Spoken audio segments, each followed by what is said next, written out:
புத்தக பிரியர்களுக்கான திருவிழா சென்னையில் இன்று தொடங்கியுள்ளது. 19ஆம் தேதி வரை நடைபெறும் இத்திருவிழாவில் வாசிப்பாளர்களை கவரும் வகையில் பல்வேறு தலைப்புகளில் ஏராளமான புத்தகங்கள் இடம்பெறுகின்றன.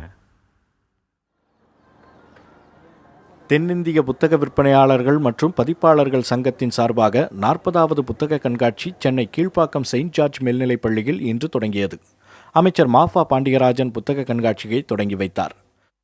கண்டிப்பா நூலகத்துறையும் கல்வித்துறையும் பப்பாசியோட இணைந்து இந்த புத்தக கண்காட்சி மிக சிறப்பாக நடப்பதற்காக உறுதுணையாக இருப்போம். கண்டிப்பா பல எழுத்தாளர்களுடைய புது படைப்புகள் வெளிச்சத்துக்கு வரக்கூடிய ஒரு இடமாக இருக்கும். 19ஆம் தேதி வரை நடைபெறும் இந்த புத்தக கண்காட்சியில் 700 அரங்குகளில் லட்சக்கணக்கான புத்தகங்கள் வைக்கப்பட்டுள்ளன. புத்தகம் வாங்கும்போது பணப்பரிவர்த்தனைக்கு சிரமம் ஏற்படாதவாறு சிறப்பு ஏற்பாடுகள் செய்யப்பட்டுள்ளதாக ஒருங்கிணைப்பாளர்கள் தெரிவித்துள்ளனர்.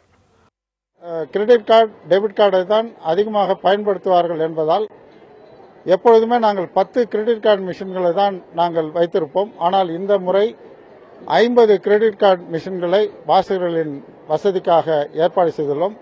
அத்துடன் கும்பகோணம் சிட்டி யூனியன் பேங்க் அவர்களுடைய 2 ஏடிஎம்களை இங்கு வரும் வாசகர்கள் பணத்தட்டுப்பாடு இருக்கக்கூடாது என்பதற்காக அமைத்துள்ளனர். மறைந்த முதலமைச்சர் ஜெயலலிதா வாழ்க்கை வரலாறு உள்ளிட்ட பல்வேறு புத்தகங்கள் கண்காட்சியில் இடம்பெற்றுள்ளன.